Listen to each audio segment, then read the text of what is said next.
Holy Gospel according to Matthew is found in the 5th chapter. Glory to you, O Lord.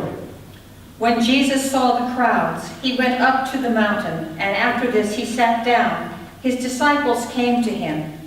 Then he began to speak and taught them, saying, "Blessed are the poor in spirit, for theirs is the kingdom of heaven. Blessed are those who mourn, for they will be comforted. Blessed are the meek, for they will inherit the earth. Blessed are those who hunger and thirst for righteousness, for they will be filled. Blessed are the merciful, for they will receive mercy. Blessed are the pure in heart, for they will see God. Blessed are the peacemakers, for they will be called children of God. Blessed are those who are persecuted for righteousness' sake, for theirs is the kingdom of heaven. Blessed are you when people revile you and persecute you and utter all kinds of evil against you falsely on my account. Rejoice and be glad, for your reward is great in heaven. For in the same way they persecuted the prophets who were before you." The Gospel of the Lord. Praise to you, O Christ. Please be seated.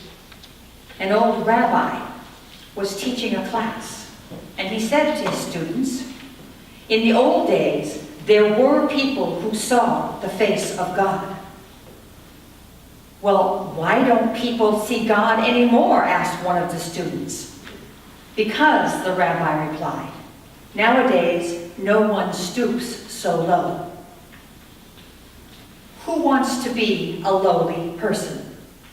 Who wants to be stooped down? Most of us spend a good part of our lives trying to pull ourselves up.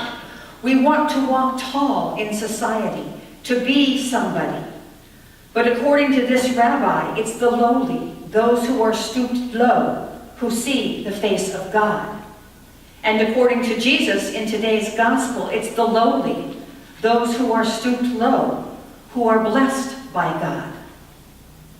Now, since both of these statements run counter to the normal word Jesus uses here, which is makarios, we need to ask, what does it mean to be blessed?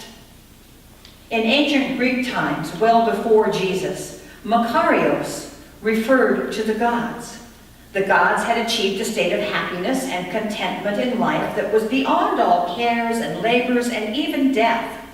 The blessed ones were beings who lived in some other world away from the cares and problems and worries of ordinary people. To be blessed meant you were a god. At some point, makarios took on a second meaning. It referred to the dead. The blessed ones were also humans who, through death, had reached the other world of the gods. They were now beyond the cares and problems of worries of earthly life. To be blessed meant you were dead. Finally, makarios came to refer to the rich, the elite upper crust of society.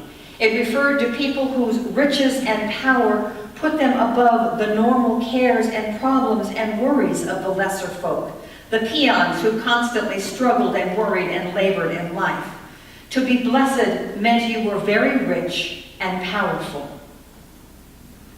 Well, the word makarios took on yet another meaning. It's strange always how words morph through over time. When it was used in the Greek translation of the Old Testament, which we call the Septuagint. In this context, it referred to the results of right living or righteousness. If you lived right, you were blessed. Being blessed meant you received earthly material things. You had a good wife, many children, abundant crops, riches, honor, good health, etc. A blessed person had more things and better things than an ordinary person. To be blessed meant you had many big, beautiful things.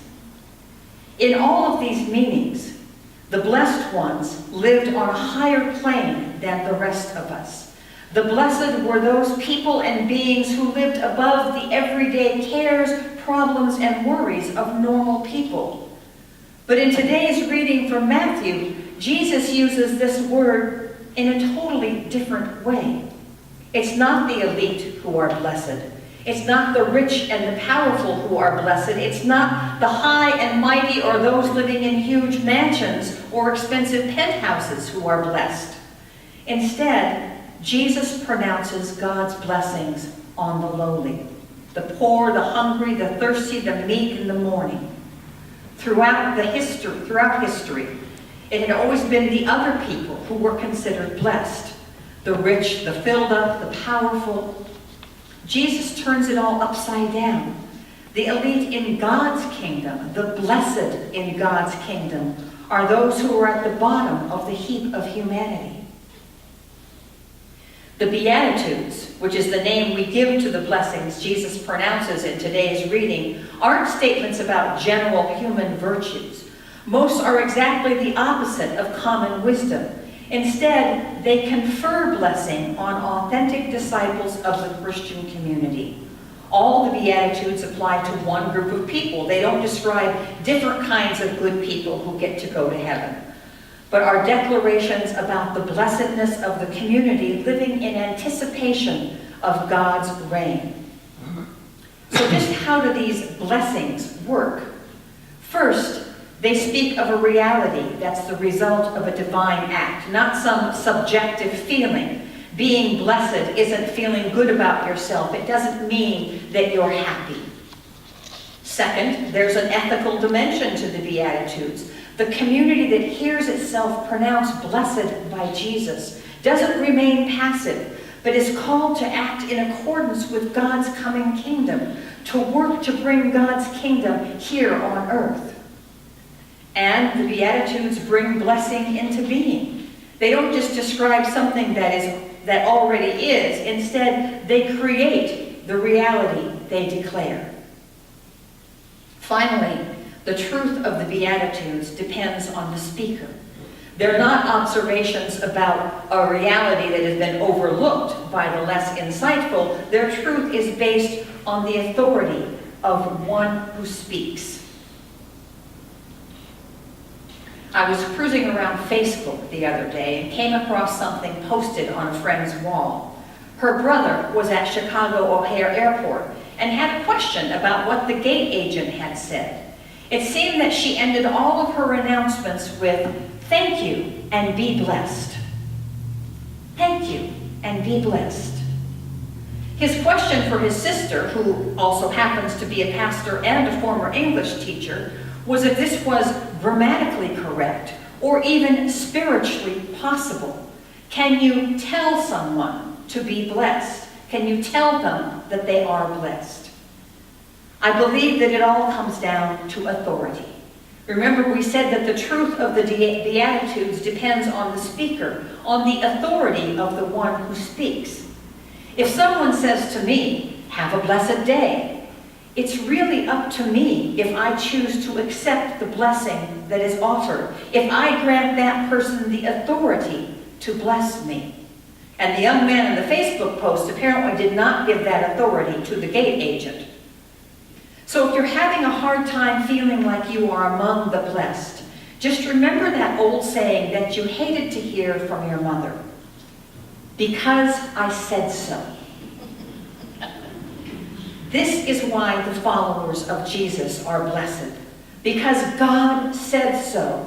God's word has the power to create what is said, to bring into being our state of blessedness, just as God brings into being our status as saints. And this is very good news, because we cannot do any of this on our own. Amen.